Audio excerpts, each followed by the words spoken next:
Welcome to RCindustry. Well, hey, it's Rick here, and today I thought I'd do something a little differently.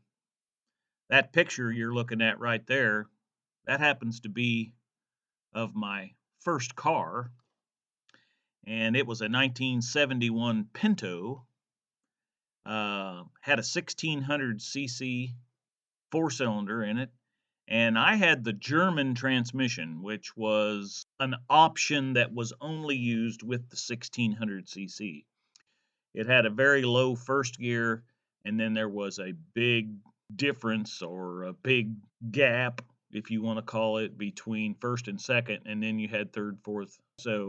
Anyway, so yeah, that was my first car, and as you can see, if you look at it right there, of course, I had to put the hood pin locks on it, to make it look, like it had, a racing engine in it or something. I don't know.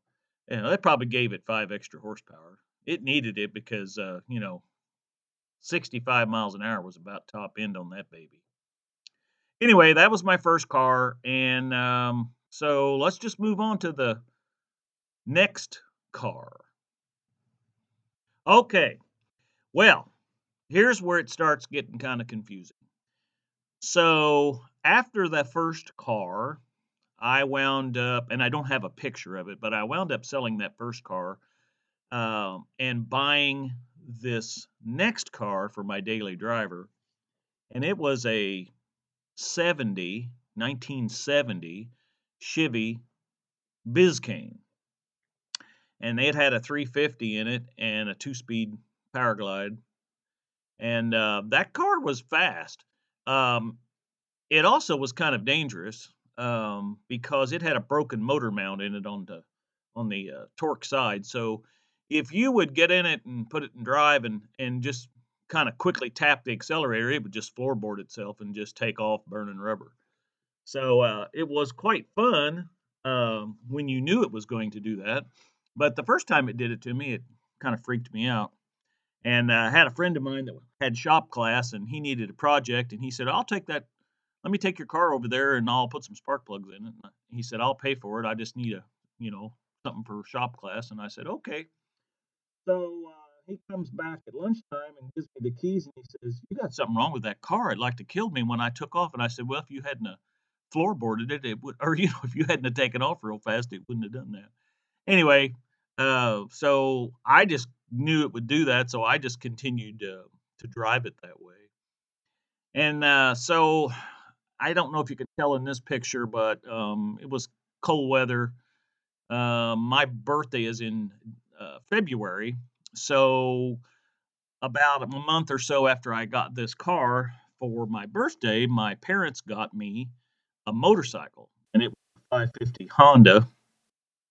And it was kind of warm at that point in February, which is not uncommon, but obviously it always snows again, usually in February. So I thought I'd just be smart and go ahead and sell that Biscayne because I had a opportunity to do that.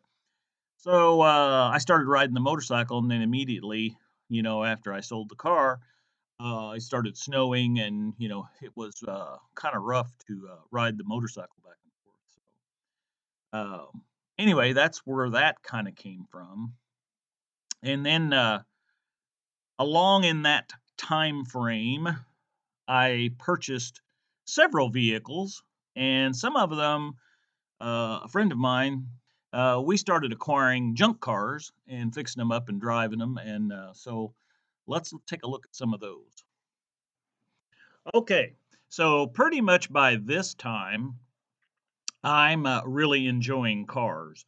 So my dad that spring bought a pickup truck, which I will actually show later on about 10 years after some of these pictures because I wind up buying the truck from him when I get out of the military. But like I said, we'll talk about that in a minute.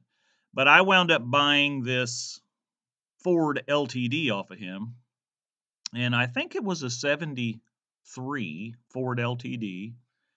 And that was pretty much my daily driver through the rest of my high school, I guess, years. I graduated midterm my senior year, so but I was driving that Ford LTD pretty much all the time. And it had a couple 100,000 miles on it, but it was a great car. I'd love to have it back. Again, it had those tall, high back seats. It was a full bench seat, but it had these high back bucket looking things. They were very comfortable. Nice car. So along about that time, then I bought, now I have the 550 Honda still, but I get this opportunity, so I decide to buy this 350 Honda. And so that's what I did. And that's the one that I have laughed about in some other videos where we used to take that one out into the strip pits in southern Indiana and ride it around like it was a dirt bike.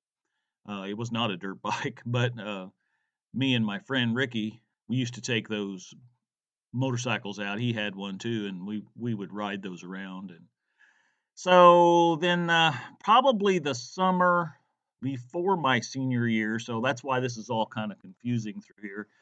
I acquired this 37 Chevy pickup, which is pictured in a couple of pictures here. Um, and of course, we cut it all up. I mean, we were rat rodding back before rat rodding was a thing. So we kind of put this thing together. I'm pictured in this video or in this picture as well, looking pretty young there, like on the motorcycle picture earlier. Anyway, so and along about that time, we pick up this 1954 Crestline, which was a very interesting Ford. It had the speedometer was up on top of the dash, and the needle for the speedometer would actually rise as the car was driving down the road. And it had glass on both sides, so you could actually see through the speedometer through the windshield. It was kind of interesting. Anyway, that was a 1954 Crestline. So then we picked up this 1957 Ford 500, I think it was. Yeah, I'm pretty sure it was a 500. And never did really do much with that car. We got it running. It had been sitting in a field, you know the story, but it was kind of true.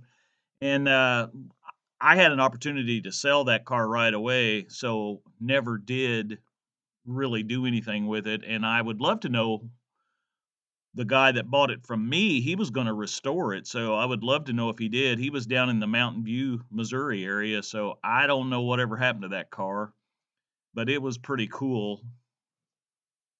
And then pictured here is the only picture I could find of my 1968 Galaxy 500.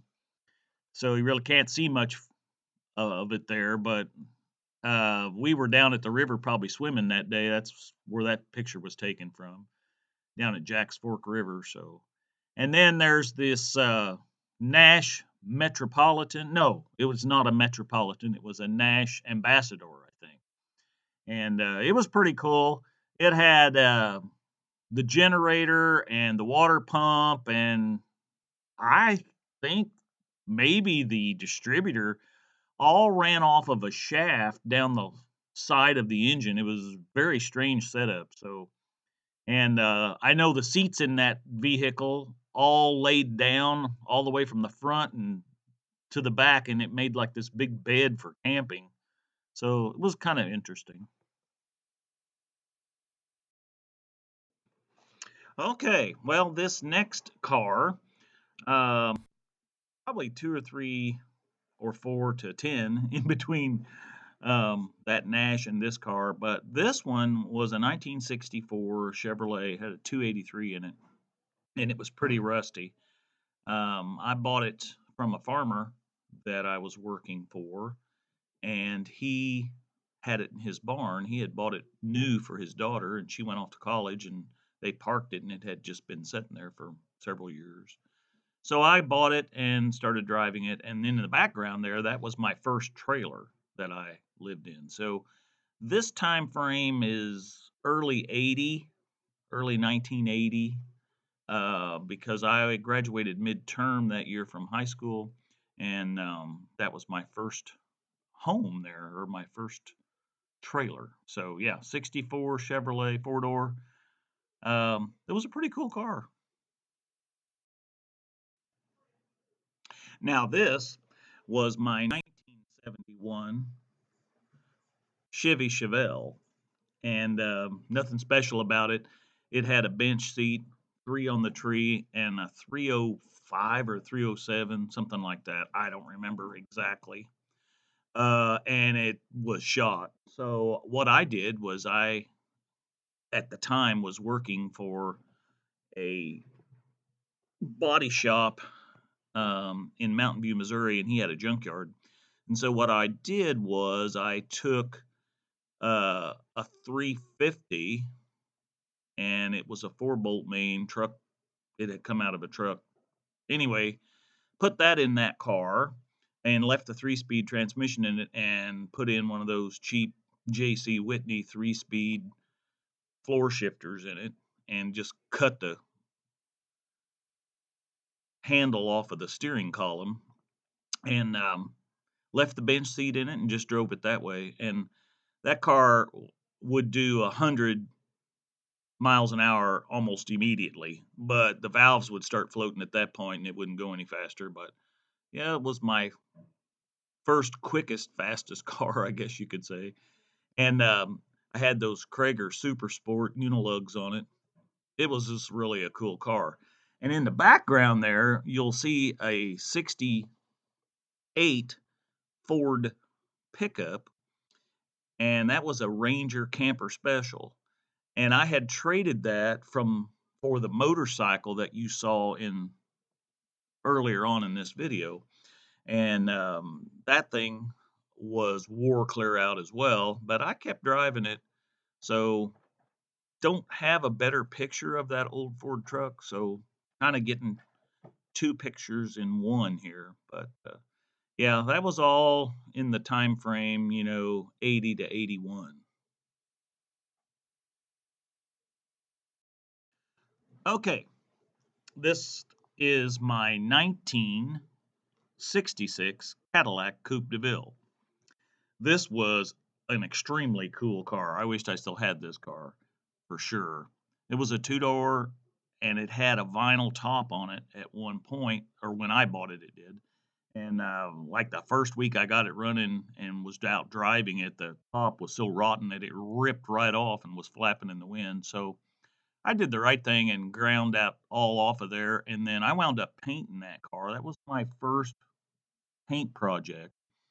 I had been learning to paint. I was still working at that body shop at that time, and I had been learning, the techniques of painting and stuff. So that was my first paint job. It was horrible, but I wound up buffing it out after days and days of wet sanding and buffing, and it looked pretty good at the end. But anyway, that's parked in front of the house that I was living in at the time, and I was just first married, and I don't think Eric was born at that point. So this was going to put this like 1982, early in the spring, probably.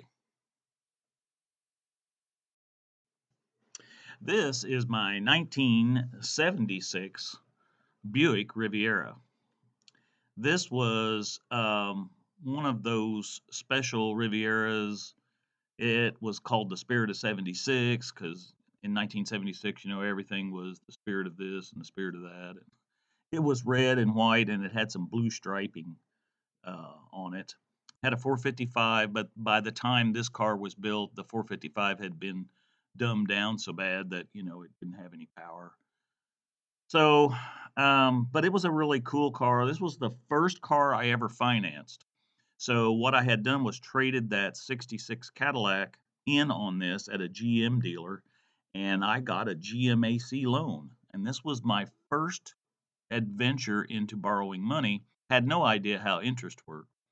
So I was approved for this car and the loan, and I think I paid 23% interest on this car. So yeah, I learned right away. I paid for that thing like 3 times over. So yeah, but I went on to not learn my lesson. You'll see some more cars that I have purchased until I figured out, hey, this is the wrong thing to be doing. So anyway, but this was a really beautiful car. It had a sunroof, and it was definitely a good looking car, but it was not fast. Okay, this is my 1972 Ford Pinto station wagon. Had a 2000 cc and a slip-o-matic transmission in it. And this car was actually a pretty good little car. I bought this about the same time that we bought that 76 Buick Riviera. And we were just using this one to drive around on the dirt roads and use to. Uh, my ex-wife was actually working at that time and she needed a car. And so this was her car to transport herself around to her job. So we didn't have it a whole long time. We were out in it one night. We were leaving my grandparents' house, and it had been raining. And down in South Missouri, back then anyway, a lot of the roads were, you had to cross through creeks and stuff on the gravel roads, and the water had come up, and I could see the water was over the road, but I didn't realize how deep it was. So I thought maybe we could get through it. Well, of course we didn't, and immediately the water was up, covering the seats in the car. So had a friend come and pull us out. It was cold weather, and by the time that I could get to messing with it, like a couple days later, it had froze and broke the exhaust system, and I don't know what all. It was a mess, and so we just wound up cutting it all up and making this little buggy out of it, if you will. Back then we didn't call it rat rods. We just, you know, kind of cut it up and used it to go into the woods and hunt out of and different stuff like that. So anyway, it was a pretty cool little car. Definitely could not take the abuse given it. So okay, this next car is what we traded the 76 Buick Riviera in on. This was a Pontiac 1000. And I think it was probably 1984, I'm guessing. So this was actually my first new car, again, financed through GMAC, a little better interest rate. I was in the military at this point, but still a broke airman. I mean, we didn't have any money.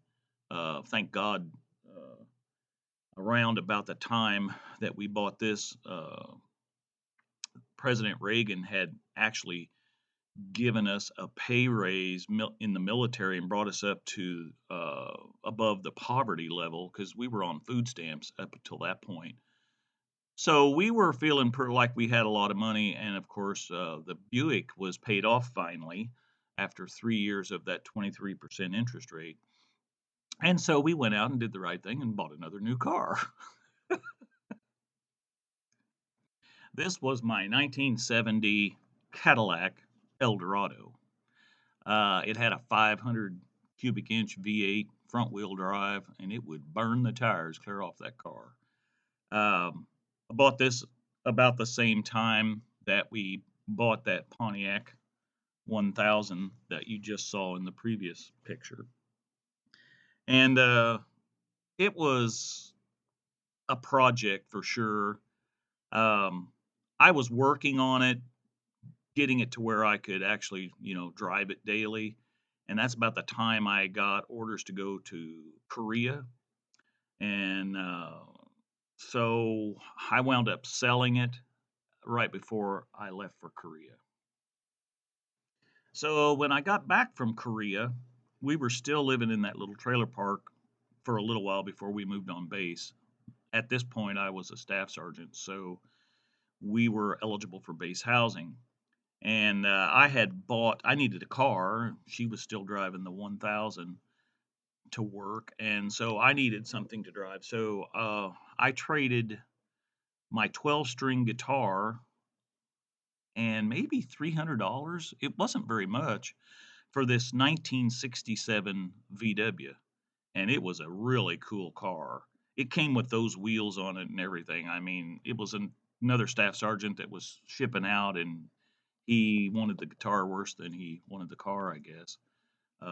But yeah, anyway, it was a really cool car. I drove it for a little while and then sold it.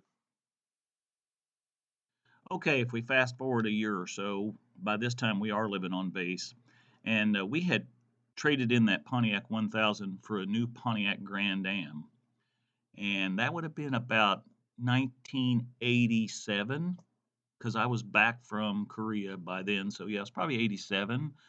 And so, back on payments again, of course. And then, so the same dealership that we bought that Pontiac from had this used uh, 84 Ford uh, Ranger. So I bought that and was driving that for a while until I realized I couldn't afford all those payments. So after I realized I couldn't afford all these payments, and we were playing in a band trying to make extra money. That was the first band I was actually playing in at that point, and we were driving everywhere and using that truck for that. But I just still couldn't afford the payments on it, so I did the next best thing and bought a $400 car off of one of the retired master sergeants that worked there in the shop, old Ernie Collins, one of my mentors for sure. And this was a 68, no, it was a 69 Ford Galaxy four-door, and it had a 390 in it, and it was fast. And one of the things I did to it to make it faster is I cut a lot of the metal out of it, like the inner fenders and the door braces and just stuff like that all through the car and made it really light, and it was a screamer. Next picture is of my 1970 Chevy pickup. It was a three-quarter ton, had a 350 in it, four-speed. And by this time, I was in the process of getting a divorce, and I'm going to show you the car we had at that point after this one. But this is the car or truck that I bought, so I would still have something to drive back and forth to the base. And pictured in this is my son. This was actually taken Easter Sunday, 1989. Okay, so the car that we had traded the Pontiac Grand Am on, which I didn't have a picture of that Grand Am, but the car we traded that in on about the time we got our divorce, 1989, was this 80, I think it was an 87 or maybe it was an 88, but it was a couple of years old. It was a used car, but it was obviously you can see that it was a town car and, was just really a gutless wonder as far as, it had a fuel injected 302 in it, I think, something like that. But that was the car that we had at that point. Okay, so the Christmas of 1989, that was the first Christmas Eric and I had together, or being bachelors, if you will, or whatever, um, because I had custody. So we went out to my mom and dad's in that red pickup truck that I showed you a couple of frames back, that 70 Chevy.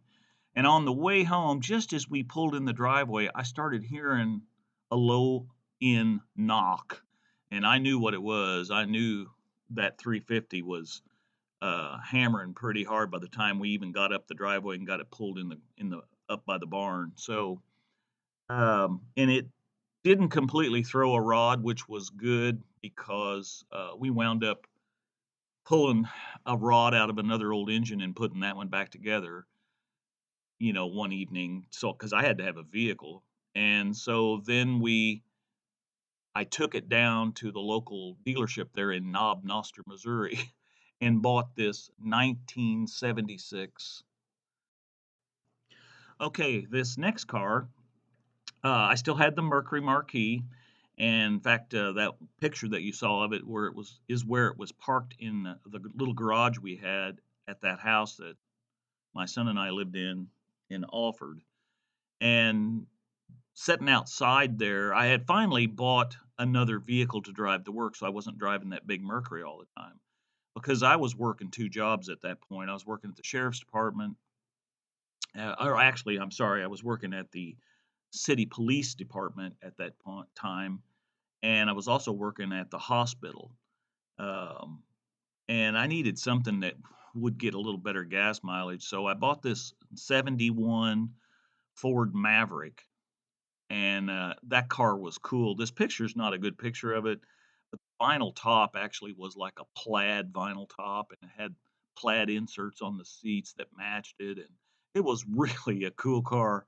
Uh, it would be a great one to have today, that's for sure. Okay, so this is probably 1992, I'm guessing.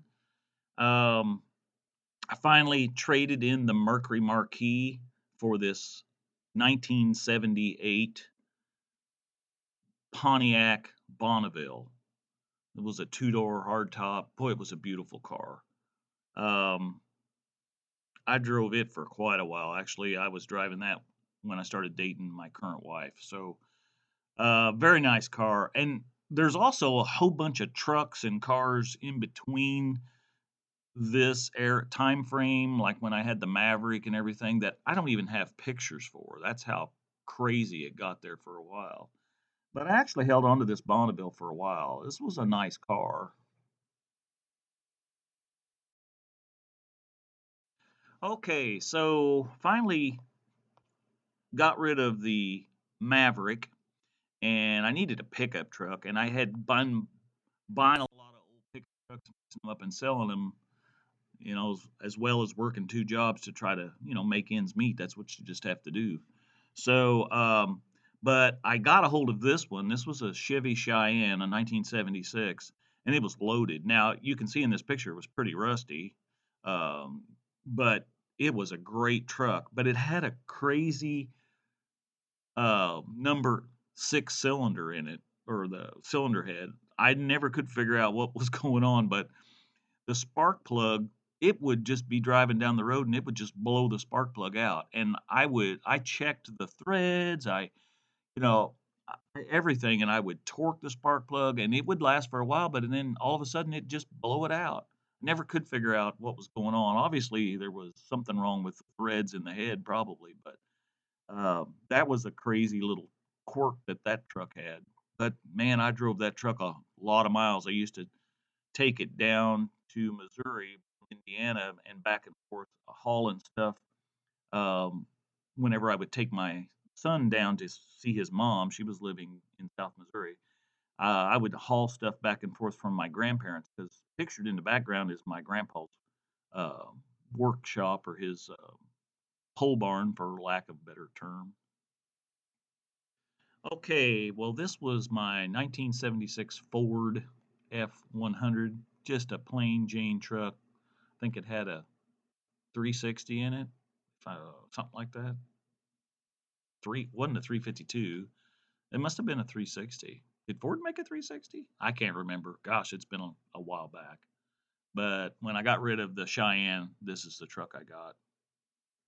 Okay, so I'm not sure the time frame on this, but we had sold that little house in Alford and had moved into town in a rental house, and I was driving this. I think it was an '80, maybe an '81 El Camino.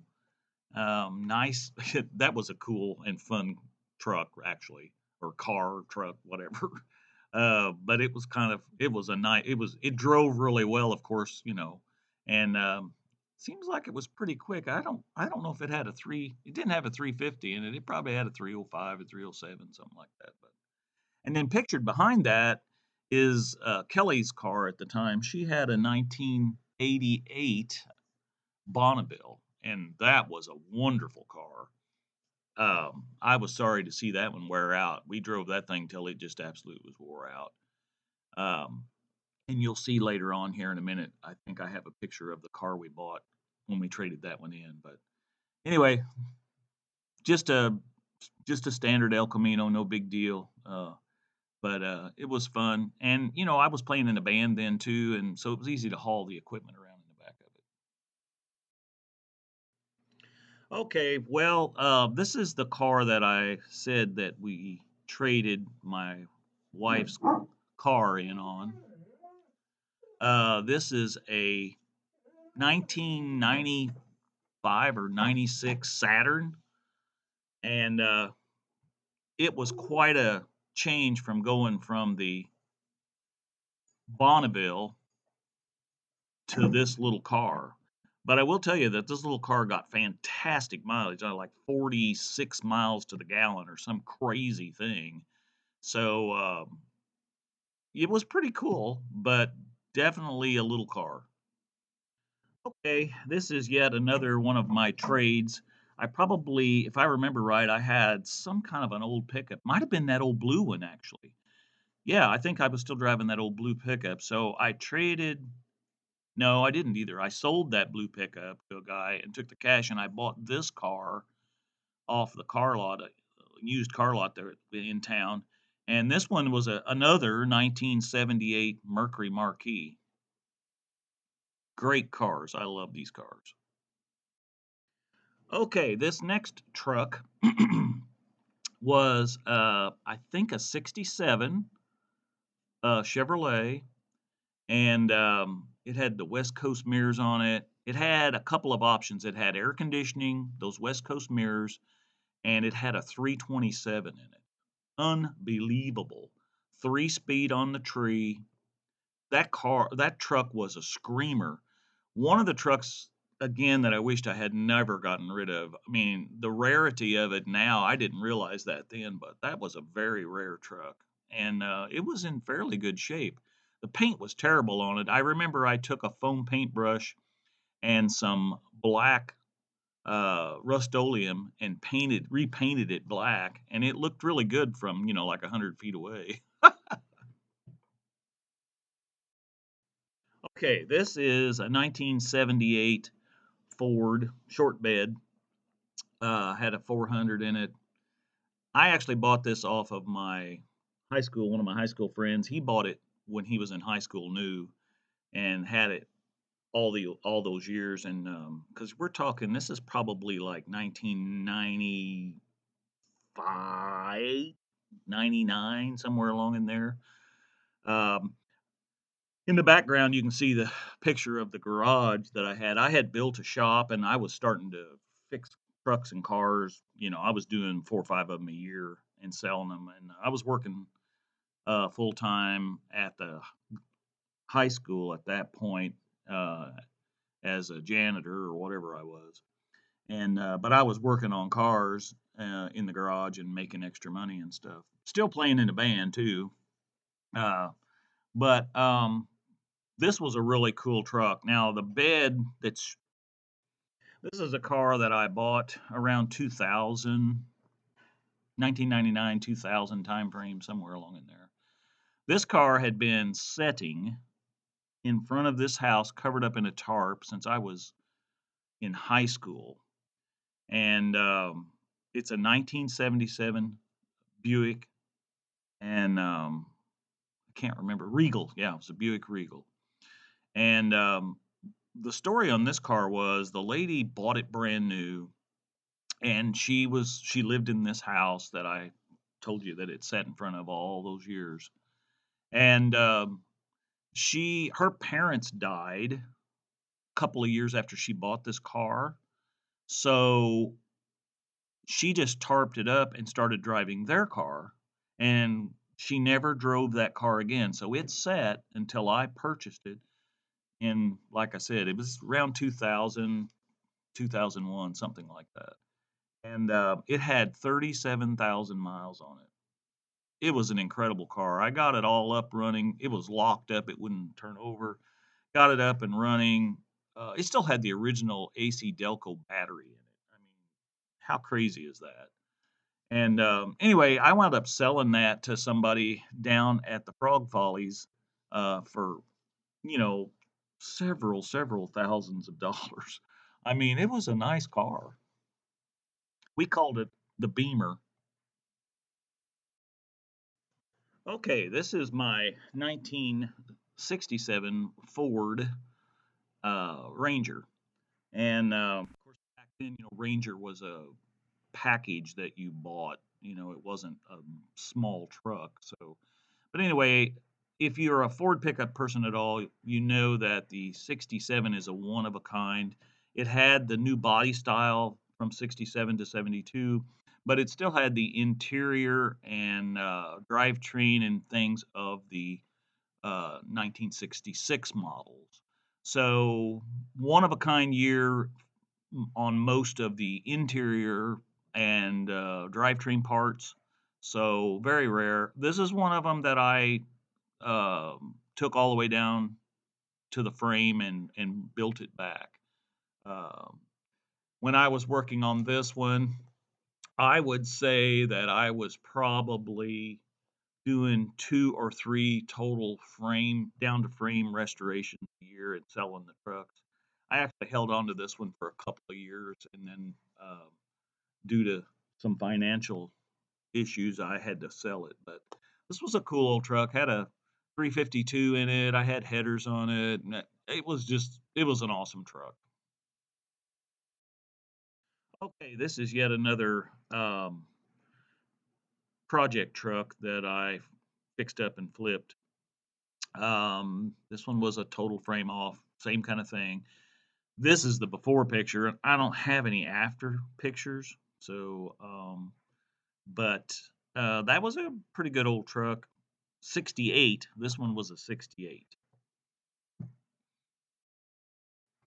This was a 1977 Mercury Marquis. It had a 460 in it, and the I was the second owner of this car. The original owner was Howard Hughes. Now, it's not the Howard Hughes that was the movie actor and a World War veteran and owned half of Vegas and all that. But the guy's name was the same, so I always say this was Howard Hughes's car.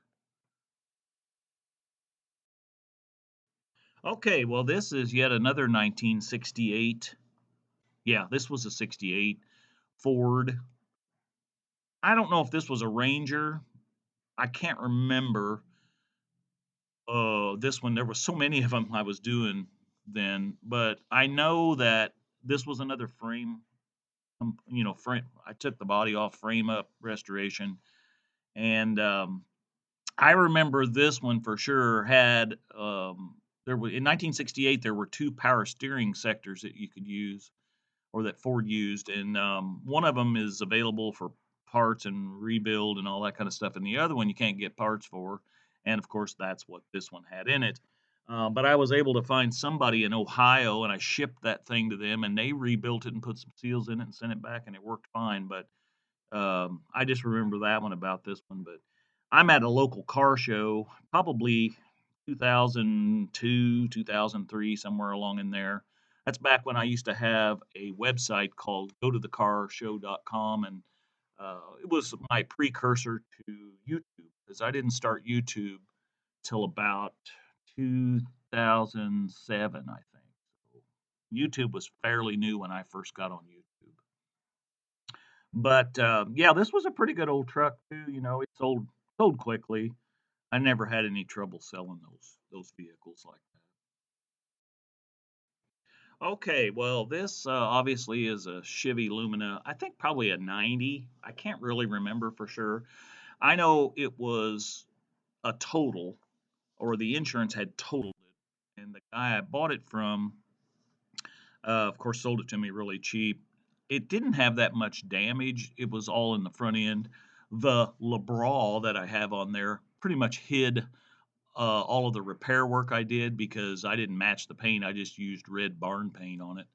But it looked really sweet like that. And it had a removable T-top in it. It wasn't an automatic one. You just flipped some levers and it came out. Had a little satchel that you put it into the trunk. But it was a cool little car. Front wheel drive, obviously, I think, and some stuff like that. But maybe it was rear wheel drive. I can't remember. You guys can tell me out there, those Lumina people. You guys will all know. But it was a fun little car, but all I did was fix it up and sell it. It wasn't something that we kept for a long time. Okay, well, this is my 63 and a half Ford Galaxy. Now, this car was real plain Jane, 289, 3-speed on the column, no power brakes. It had J.C. Whitney chrome wheel skirts on the back, but it was a fun little car, and I had it for several years actually. But didn't drive it a whole lot, because I had garage space, and it was just one of those things where I kept in the garage and maybe take it to the car show or something. If it was a nice day, I would drive it to work and things like that. But pretty much all the time it just sat in the garage. Okay, this was my '79 Ford Bronco, and pictured there is myself and my mom and my son Eric. So this is probably, I don't know, late '90s, early 2000s. Eric was probably a junior in high school at that point. I don't know. But anyway, I had been driving, which I don't have a picture of, a 1969 Oldsmobile 98. And this kid that had this Bronco rolled it. And he needed a vehicle. And I was like, well, I'll trade you even. And probably should have kept the 68, or yeah, the 68 98. But uh, anyway, I bought the truck, and I remember my neighbor across the street saying, "Oh, you'll never get a windshield in that because the cab was just mashed down, through the steering wheel." But I just powered it out and beat it out, and went to the junkyard and got a windshield and put it in there and straightened up the doors were kind of bent, and straightened them up. Luckily, the guy when he rolled it had the windows down, so it didn't break the windows. So I got them straightened up and got them to work. Got a windshield in it, and started driving it.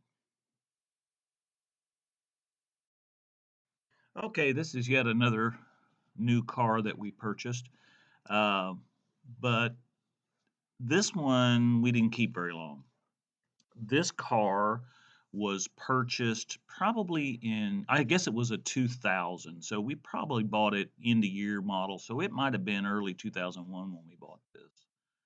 I don't remember exactly, but I know yeah, it was in the spring because we purchased it, and then and it was last model year, so it was a year behind.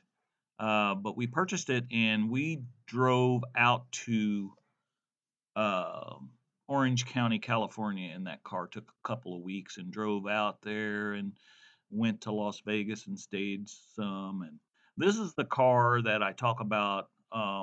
It had like 280 miles on it when we took off on our trip. And when we got into Illinois going west, uh, we got into a hailstorm, and it absolutely beat that car to pieces. And I'm like, well, at this point, I think we called our insurance and told them, but but we were like, we're just going to keep on driving. So we got, we finally got out to L.A. or Orange County. We went out to visit the Crystal Cathedral, actually. And so then on our way back through the Mojave Desert, we got into a sandstorm before we got to Las Vegas. And I mean, it was like being inside of a chocolate milkshake. You couldn't see anything. We had to pull over at one point, and because or the semi truck in front of us, which we were following, the only thing I could see was his taillights. And he finally stopped, and we had to stop too because you couldn't see to go around him. And then about as fast as the snowstorm, yeah, right. Just about as fast as the sandstorm hit us, it went away. So we drove on into Las Vegas, and the car was just brown and just terrible looking. But everything in Vegas looked that way too because they had had that storm go through there. But 3 days later, when the valet brought that out of the parking garage, everything else was all cleaned up, and there was this ragged looking old car, and it only had like 1,000 miles on it. The insurance company rebuilt it, but it had sand in the fog lights. It had, and I was worried about sand being in the steel bearings in the front end and stuff. So we traded it right away for this next car. Okay, so this car is what we traded for with that Pontiac Grand Prix. So, and by this time of all these years of trading and new cars and tacking on what you owed, and we were so upside down on that Grand Prix that I mean, I didn't even know how in the world we were going to secure a loan for this car. And but Ford Motor Company financing did secure it. We did it for 5 years at 0% interest rate, and we kept this car. This was a 2001, and we kept this car up until just about a year ago, and I sold it. It had right at 100,000 on it. Always kept in the garage. It looked just like it did in this picture right here. Still looked great.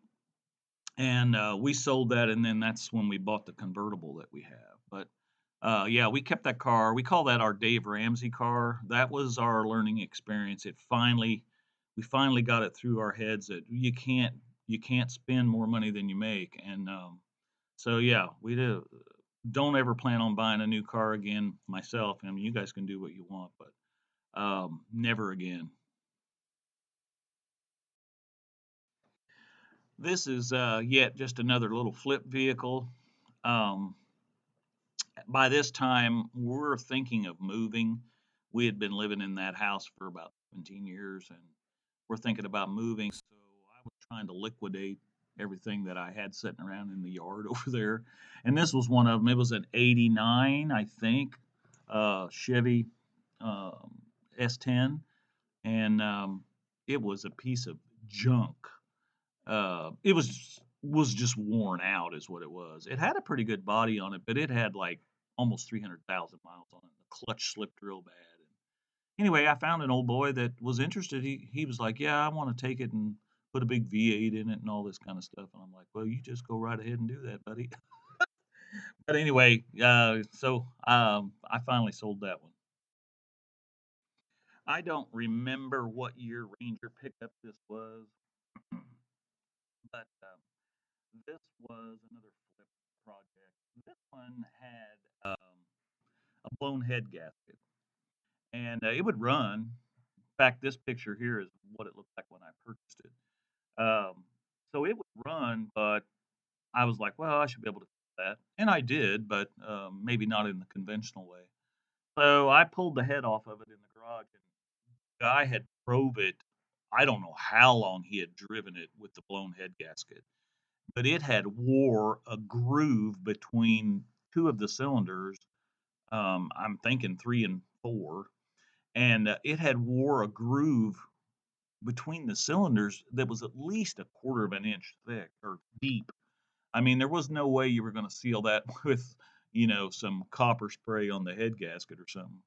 So at that point, I'm thinking, well, it's ruined anyway. What's it going to hurt? So I just sat in there with my stick welder, and I got the block hot with a torch in that area, and I had to make sure the pistons were down all the way, and so I would just heat that block up, and then I would weld a little bit on it, fill it in a little, and then I'd let it cool all the way down naturally, and then I would heat it back up and then weld it a little more, and finally I built that groove up far enough that I took um, I had a metal file, an air powered metal file, and it was pretty wide, probably like 18 inches, and so I just laid that on the head or on top of the cylinder head or the cylinder walls and filed that down smooth. And then I took my ridge reamer in there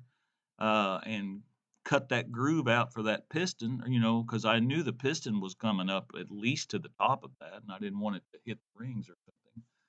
So yeah, um, you know, making it just like brand used is nothing new to me. I don't even remember what year Ford pickup this was, but somewhere along that same time frame. before we moved up to where we're living now.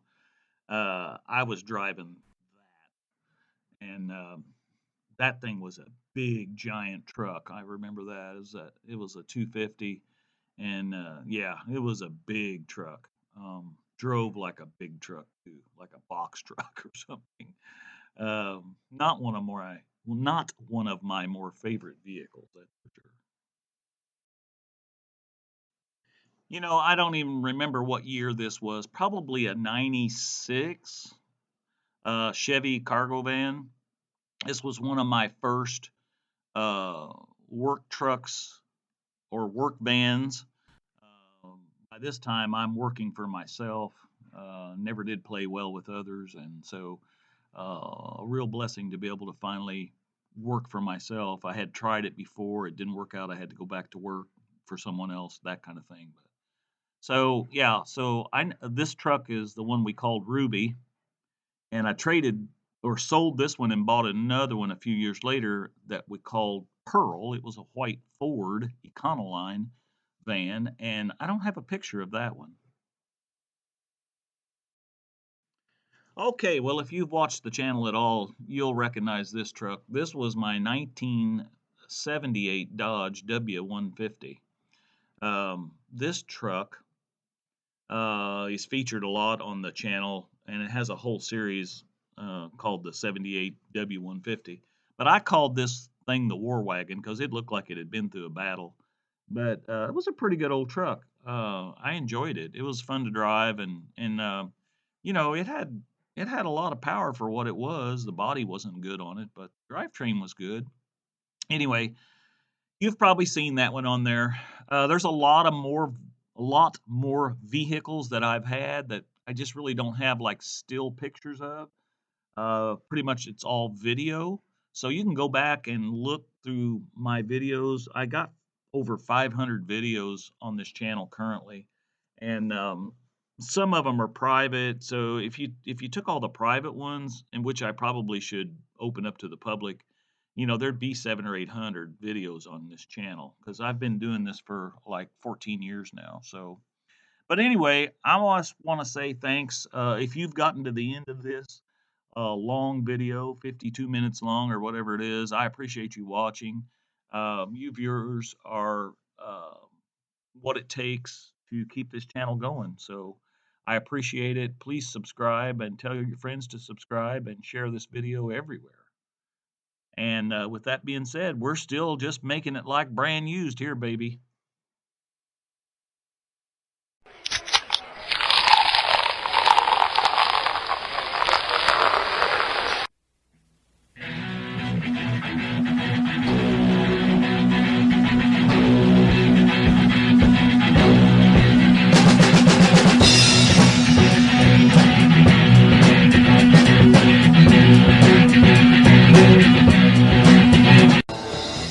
I was walking down the street.